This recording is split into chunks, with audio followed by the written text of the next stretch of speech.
অধ্যক্ষ ডাঙৰীয়া, ৰাজ্যখনৰ কাৰণে ৰাজহুৱা বিভাগ আটাইতকৈ গুৰুত্বপূৰ্ণ আৰু ইয়াক আমি আপুনি ক'ব হয় ছাৰ মানে আপোনালোকে তালিকা দিছিলে সেইকাৰণে স্যাৰ মণ্ডল ডাঙৰিয়াক অনুৰোধ। অধ্যক্ষ ডাঙৰীয়া, আমি বাজেট কৰ্তন কৰিব কোৱাৰ অৰ্থ এইটো নহয় যে বাজেটত ধাৰ্য বা ছাপ্লিমেণ্টাৰী বাজেটত ধাৰ্য হোৱা পুঁজিখিনি আমি অতিৰিক্ত বুলি বিবেচনা কৰিছোঁ। আমি বিভাগৰ কাম কাজসমূহ পৰ্যালোচনা কৰাৰ এটা সুযোগ লৈছোঁ, কাৰণ ৰাজহুৱা বিভাগ ৰাজ্যখনৰ মূল বিভাগ। ৰাজ্যখনৰ গোটেইখিনি কথা নিৰ্ভৰ কৰে ৰাজহুৱা বিভাগৰ ব্যৱস্থাপনাৰ ওপৰত। কিন্তু যোৱা দিনবিলাকত আমি লক্ষ্য কৰিছোঁ ৰাজহুৱা বিভাগৰ কিছুমান নীতি আৰু সিদ্ধান্তই গোটেই অসমৰ সামাজিক জীৱন অস্থিৰ কৰি তুলিছে, অশান্তিৰ বাতাবৰণ সৃষ্টি কৰিছে, বহুতো ধৰণৰ বৈষম্য আমি দেখা পাইছোঁ। বৈষম্যসমূহ আঙুলিয়াই দিয়াৰ কাৰণে আমি আজি এই কৰ্তন প্ৰস্তাৱৰ যোগেদি সদনৰ দৃষ্টি আকৰ্ষণ কৰিব বিচাৰিছোঁ। অধ্যক্ষ ডাঙৰীয়া, যদি প্ৰথমতেই যদি উল্লেখ কৰোঁ যে আজি মিছন বসুন্ধৰা 2 জৰিয়তে গোটেই অসমত এটা আৱেগৰ সৃষ্টি কৰা হৈছে। জাতি মাটি ভেটিৰ যিটো ৰূপায়ণৰ শ্লোগান তাক বাস্তৱিত কৰাৰ কাৰণে মিছন বসুন্ধৰা 2 এইটো কোৱা হৈছে। কিন্তু এই আঁচনিৰ জৰিয়তে অসমত 13 লাখ মানুহৰ পৰা দৰখাস্ত লোৱা হৈছিল, কিন্তু দেখা গৈছে যে মাত্ৰ 2 লাখ সামথিং মানুহকহে মাটিৰ আবণ্টন দিব পাৰিছে। আৰু এই 2 লাখৰ মাজতো গোটেই অসমত যথেষ্ট পৰিমাণে বৈষম্য কৰা হৈছে। এটা নিৰ্দিষ্ট জনগোষ্ঠীৰ মানুহক সম্পূৰ্ণৰূপে বঞ্চিত কৰা হৈছে। কিন্তু মিছন বসুন্ধৰা 2ৰ অধীনত এই কথাটো উল্লেখ কৰা আছিল যে সকলো ভূমিহীন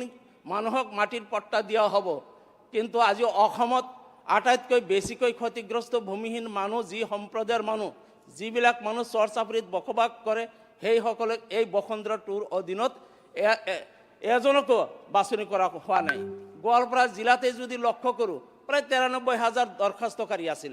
93,000 দৰখাস্তকাৰীৰ মাজত মাত্ৰ আমি কি কৰিছোঁ 10,000 মানুহকে আমি কি কৰিছোঁ অফাৰ লেটাৰহে দিছোঁ। অফাৰ লেটাৰ দিছোঁ, কিন্তু এতিয়ালৈকে আবণ্টন দিয়াই নাই। আৰু এই 10,000ৰ মাজত এজনো কিন্তু সেই গৰখন্যগ্ৰস্ত এই বিশেষ সম্প্ৰদায়ৰ সংখ্যালঘু সম্প্ৰদায়ৰ মানুহ এজনো তালিকাভুক্ত নহ'ল। এই কথাখিনিৰ দ্বাৰা আমি এইটোৱে বুজোঁ যে সবকা সাথ সবকা বিকাশ কোৱা চৰকাৰ বা দলৰ চৰকাৰৰ যি নীতি, আমি অকল শ্লোগানতে আছোঁ নে ইন লেটাৰ এণ্ড স্পিৰিট আছোঁ, এই কথাবিলাকে কিন্তু ৰাইজক শিকাইছে যে আমি যিটো কথা কওঁ সেইটো আমি নকৰোঁ। বিভিন্ন অঞ্চলত ইভিকশ্যনৰ ক্ষেত্ৰতো আমি দেখা পাইছোঁ যে বৈষম্য কৰা হৈছে। সাংবাদিকসকলে যদি সেই ইভিকশ্যনৰ ৰিপৰ্ট কৰিব গৈছে, সাংবাদিকসকলকো অপদস্থ কৰা হৈছে। তাৰ জ্বলন্ত দৃষ্টান্ত গোৱালপাৰা জিলাৰ লক্ষীপুৰ অঞ্চল। লক্ষীপুৰ অঞ্চলৰ আপোনাৰ কুৰচাবাকী PRF এলেকাত যেতিয়া বৈষম্যমূলকভাৱে যেতিয়া ইভিকশ্যন কৰা হৈছিল আৰু তাৰে বাতৰি সংগ্ৰহ কৰিবলৈ যোৱা গোৱালপাৰা জিলা সাংবাদিক সন্থাৰ সভাপতিগৰাকীক তাৰে চাৰ্কল অফিচাৰ, তাৰে ফৰেষ্টৰ অফিচাৰে তেওঁক নিগ্ৰহ কৰাৰ উপৰিও যথেষ্ট অপদস্থ কৰে। গতিকে এনেকুৱা ধৰণৰ অৰ্থাৎ সঁচা কথাখিনি অসমৰ জনগণক যাতে জনাব নোৱাৰে তাৰ কাৰণে সাংবাদিকসকলকো অপদস্থ কৰা দেখা পাইছোঁ আমি এই চৰকাৰৰ দিনত। আজি গোৱালপাৰা জিলাৰ চহৰৰ নিচেই কাষত থকা পঞ্চৰত্ন অঞ্চল নদীৰ পাৰত বহুত বছৰৰ পৰা যিবিলাক মানুহ বসবাস কৰিছিল, PRF মাটি আছে, ক'ৰবাত আছে আপোনাৰ খাছ ৰেভিনিউ মাটি, সেইবিলাক মানুহক হাইকোৰ্টৰ অৰ্ডাৰ থকাৰ পিছতো জিলা প্ৰশাসনে উচ্ছেদ কৰিলে। হাইকোৰ্টৰ অৰ্ডাৰ কিন্তু ইতিমধ্যে তাত ইভিকশ্যন কৰিব নালাগে বুলি কৈছিল, কিন্তু খাছ মাটিৰ পৰা আৰু PRF মাটিৰ পৰা উচ্ছেদ কৰা হ'ল। অসমৰ মাননীয় মুখ্যমন্ত্ৰী মহোদয়ক যেতিয়া PRF মাটি গোৱালপাৰা জিলাৰ RF মাটিত ইভিকশ্যনৰ ক্ষেত্ৰত আমাৰ জিলাৰ আমি প্ৰতিনিধিসকলে সহায় কৰিম, কিন্তু PRFৰ ক্ষেত্ৰত 1959ৰ যিটো চৰকাৰৰ যিটো অৰ্ডাৰ আছিল তাত গোৱালপাৰা ডিষ্ট্ৰিক্ট সেই সময়ত ডিষ্ট্ৰিক্ট ফৰেষ্ট ছেটেলমেণ্ট অফিচাৰ হিচাপে দায়িত্ব দি পেলাই তেওঁক কনচাৰ্ণ ষ্টক হোল্ডাৰৰ লগত আলোচনা কৰি সীমা নিৰ্ধাৰণ কৰাৰ যি দায়িত্ব দিয়া হৈছিল, কিন্তু এতিয়ালৈকে সেই দায়িত্ব কিন্তু পালন কৰা নাই চৰকাৰী তথ্যতে সেইটো প্ৰমাণ আছে মোৰ হাততে এই ৰেকৰ্ড আছে যে 1959ত যেতিয়া PRF নটিফাই হয় আৰু নটিফাই হোৱা এৰিয়াৰ সীমা নিৰ্ধাৰণ কৰাৰ কাৰণে জিলা প্ৰশাসনক গোৱালপাৰা ডিষ্ট্ৰিক্ট ফৰেষ্ট সেটেলমেণ্ট অফিচাৰ হিচাপে দায়িত্ব দিয়া হৈছিল কিন্তু গোৱালপাৰা ডিষ্ট্ৰিক্ট DCয়ে সেই সীমা নিৰ্ধাৰণ নকৰাকৈ থাকিল যাৰ কাৰণে মানুহবিলাক কনফিউজড ইৰ'শ্যন এফেক্টেড লেণ্ডলেছ মানুহবিলাক য'তে খালী ঠাই পাইছে বহিছে তেওঁলোকে নাজানে যে এইটো ফৰেষ্ট এৰিয়া নে কি এৰিয়া যিহেতু নটিফাই কৰা এৰিয়াত সীমা নিৰ্ধাৰণ কৰা হোৱা নাছিল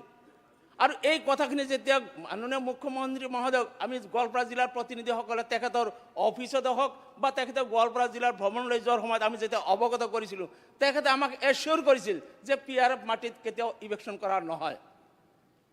আজি হাউচত আছিল মুখ্যমন্ত্ৰী মহোদয় যে সৈনিক স্কুল ভ্ৰমণত যোৱাৰ সময়ত তেখেতে এইটো এচিয়ৰ কৰিছিল PRF মাটিত ইভেকশ্যন নহয় চৰকাৰী খাস মাটিৰ ক্ষেত্ৰতো আমি তেখেতক কৈছিলোঁ যে চৰকাৰী খাস মাটিত যিবিলাক মানুহ বসবাস কৰি আছে চৰ অঞ্চলত যিবিলাক মানুহ বসবাস কৰি আছে সেইবিলাক ছাৰ্ভে কৰি পেলাই মানুহবিলাকক এলটমেণ্ট দিয়া হওক কিন্তু দেখা গ'ল যে বসুন্ধৰাৰ অধীনত এইবিলাক মানুহক এলটমেণ্টটো দিয়া নহ'ল PRFৰ মাটিখিনি এইটো জইণ্ট ভেৰিফিকেশ্যন কৰা নহ'ল কিন্তু গোৱালপাৰা জিলাৰ কোৰচাপাখি এই অঞ্চলত কেইবাশ পৰিয়ালক উচ্ছেদ কৰা হ'ল গোৱালপাৰা চহৰৰ কাগজ থকা অঞ্চলত কেইবাশ মানুহক উচ্ছেদ কৰা হ'ল তাতে মানুহ ঠাণ্ডাত মানুহ মৰিল আৰু মৰা সমষ্টিত থেপকাই পাহাৰতলী অঞ্চলত নোটিছ দি পেলাই মানুহবিলাক যথেষ্ট পৰিমাণে পেনিকৰ সৃষ্টি কৰা হৈছে মানুহবিলাক এতিয়া নিজে ঘৰ দুৱাৰ ভাঙি অসহায় অৱস্থাত আছে প্ৰশাসনক সুধিলে প্ৰশাসনে কৈ থাকে যে আমি PRF মাটিত উচ্ছেদ নকৰোঁ মোৰ এটা কোৱেশ্যনৰ ৰিপ্লাই তেনেকুৱা কৈ আহিছে যে গোৱালপাৰা জিলাত PRF অঞ্চলত কোনো ধৰণৰ ইভেকশ্যন কৰা হোৱা নাই কিন্তু মই সদনত উপাধ্যক্ষ মহোদয় আপোনাৰ জৰিয়তে চৰকাৰক মই আহ্বান কৰিব খুজিছোঁ সদন কমিটি পঠিওৱা হওক এই হাউচৰ পৰা সদন কমিটি গোৱালপাৰা জিলাৰ এই ইভেক্টেড অঞ্চল পঠিওৱা হওক ৰেভিনিউ ডিপাৰ্টমেণ্টৰ মানুহ পঠিওৱা হওক ফৰেষ্টৰ মানুহ পঠিওৱা হওক মেপ লৈ যোৱা হওক যে তেওঁলোকে অন্যায়ভাৱে ফৰেষ্টৰ কথা কৈ আচলতে ফৰেষ্ট নহয় PRF আৰু চৰকাৰী খাস মাটিৰ পৰা অন্যায়ভাৱে উচ্ছেদ কৰা হৈছে গতিকে এনেকুৱা ধৰণৰ বৈষম্যমূলক গোৱালপাৰা জিলাৰ যেতিয়া বসুন্ধৰা অধীনত 10,000 মানুহ পট্টন দিয়া সেটেলমেণ্ট দিয়া হৈছিল মই নিজে যেতিয়া লেণ্ড এডভাইজৰী বৰ্ডৰ মেম্বাৰ হিচাপে এই অভিযোগ আনিছিলোঁ যে আপোনালোকে এই ডিছক্ৰিমিনেশ্যন কিয় আমাৰ জিলাৰ অভিভাৱক মন্ত্ৰী মহোদয় এদিনাখন তেখেতে SDLC মিটিঙত থকা সময়ত তেখেতকে প্ৰশ্ন কৰা হৈছিল যে চৰকাৰে এইটো কিবা নিৰ্দেশ আছে নেকি যে বিশেষ সম্প্ৰদায়ৰ মানুহক কোনো ধৰণৰ মাটি পাট্টন দিয়া নহয় এই কথাখিনি SDLC মিটিঙত প্ৰকাশ্যভাৱে অভিযোগ কৰাৰ পিছত মই 2 দিনকৈ SDLC মিটিং ৱাকআউট কৰাৰ উপৰিও অসমৰ মাননীয় মুখ্য সচিব ডাঙৰীয়াক গোৱালপাৰা জিলা প্ৰশাসনে কৰা অন্যায় লিখিতভাৱে জনাৰ পিছত আজিলৈকে কিন্তু এই অন্যায়ৰ কোনো সুবিচাৰ পোৱা নাই গতিকে ৰেভিনিউ ডিপাৰ্টমেণ্ট যি ডিপাৰ্টমেণ্টৰ ওপৰত ৰাজ্য এখন নিৰ্ভৰ কৰে কিন্তু সেই ৰেভিনিউ ডিপাৰ্টমেণ্টৰ বিষয়াসকলে চৰকাৰে যদি বিষয়াসকলৰ জৰিয়তে ৰাইজৰ মাজত এনেকুৱা ধৰণৰ ভেদভাৱ কৰে এটা বিশেষ সম্প্ৰদায়ৰ মানুহক যদি ভূমিৰ অধিকাৰৰ পৰা বঞ্চিত কৰাৰ ষড়যন্ত্ৰ কৰে মই ভাবোঁ যে ৰাজ্য কেতিয়াও উন্নতি লাভ কৰিব নোৱাৰে আমি সততে কৈ থাকোঁ ভাৰতবৰ্ষৰ শ্ৰেষ্ঠ 5খন ৰাজ্যৰ ভিতৰত আমাৰ এই ৰাজ্য লৈ যাম এনেকুৱাকৈ অসমৰ 1/3 জনসাধাৰণ যদি ভূমিৰ অধিকাৰৰ পৰা বঞ্চিত কৰা হয় এইখন ৰাজ্য কেনেকৈ 5খন ৰাজ্যৰ শ্ৰেষ্ঠ ৰাজ্যৰ মাজত যাব নোৱাৰে আজি আমি দেখা পাইছোঁ যে অসম চৰকাৰৰ যিটো লেণ্ড ৰিহেবিলিটেশ্যন পলিচি যিটো আছে ৰিহেবিলিটেশ্যন পলিচিৰ মাজত নিজৰ নামত মাটি নথকা মানুহ যদি ইৰডেড হয় তেওঁ কোনো ধৰণৰ ক্ষতিপূৰণ নাপায় ডিজাষ্টাৰ মেনেজমেণ্টৰ অধীনত কিন্তু আমি জানো যে অসমত কিমান লাখ হেক্টৰ মাটি চৰ অঞ্চলত আছে আৰু সেই গোটেইখিনি মাটি এতিয়ালৈকে ছাৰ্ভে নোহোৱাকৈ আছে প্ৰায় 25 লাখ মানুহ এই চৰ অঞ্চলত 30 লাখ মানুহ চৰ অঞ্চলত বসবাস কৰে তাৰ হাৰ্ডলি 5 লাখ মানুহৰ নামত মাটিৰ পট্টন আছে মাটিৰ নামত এলটমেণ্ট আছে বাকী 25 লাখ মানুহৰ মাটিৰ পট্টন নাই আবণ্টন নাই এই 25 লাখ মানুহ প্ৰায় ইৰ'শ্যন এফেক্টেড হৈ থাকে তেওঁলোকে প্ৰায় ইৰ'শ্যন এফেক্টেড হৈ থাকে কিন্তু যদি আমি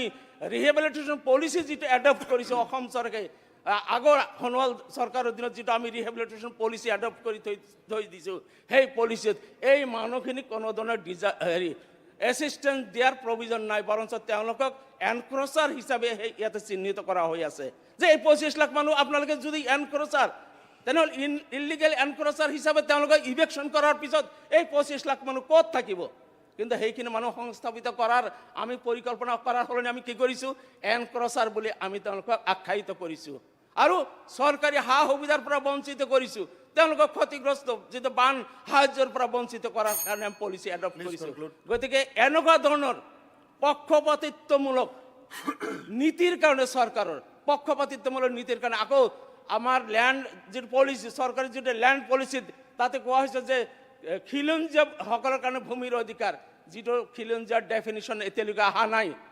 বসুন্ধৰাৰ মাজত 3 জেনাৰেশ্যন যোৱাৰ পিছতহে তেওঁক এই বসুন্ধৰা আঁচনিৰ অধীনত তেওঁক ইলিজিবল কৰা হৈছে 3 জেনাৰেশ্যন যোৱা মানে কি ভাৰতবৰ্ষৰ স্বাধীনতাৰ আগৰ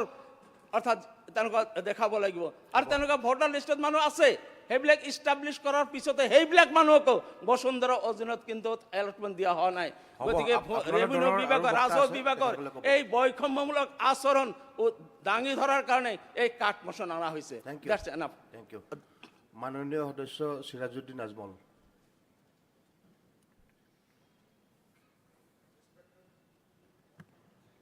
Respected Speaker, sir, thank you very much for giving me this opportunity. Sir, after waiting as long as 30 years, the previous state government approved the new land policy 2019 and on 21st October 2019, it is on date beyond everyone's doubt that the state government has given a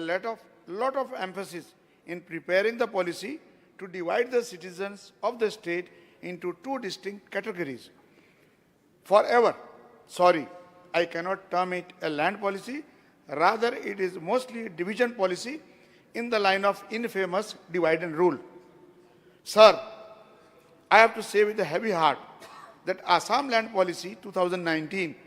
has spread the messages of distrust and confusion among the various stakeholders of the state. It has recommended that the transfer of agricultural land should be restricted to indigenous people only. The biggest disparity on new land policy has been due to the core term indigenous. Because the new policy has not defined the term indigenous,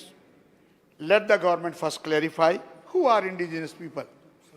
Government policy of giving 3 bighas of agricultural lands to landless family is definitely appreciable. It has tagged indigenous word in the new land policy, whereas who are indigenous is yet to be defined. Our view is that every landless Indian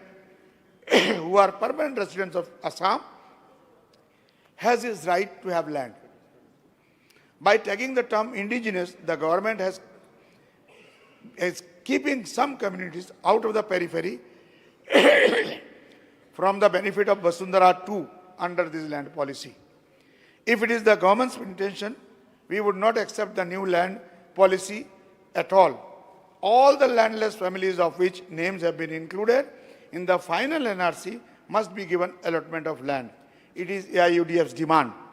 Respected sir, it is indeed recommended to undertake eviction drives and reclaim forest land, chor land, satra land, tribal land, and government land from encroachers. Rightly so. But before eviction drives are carried out, it is the responsibility of the government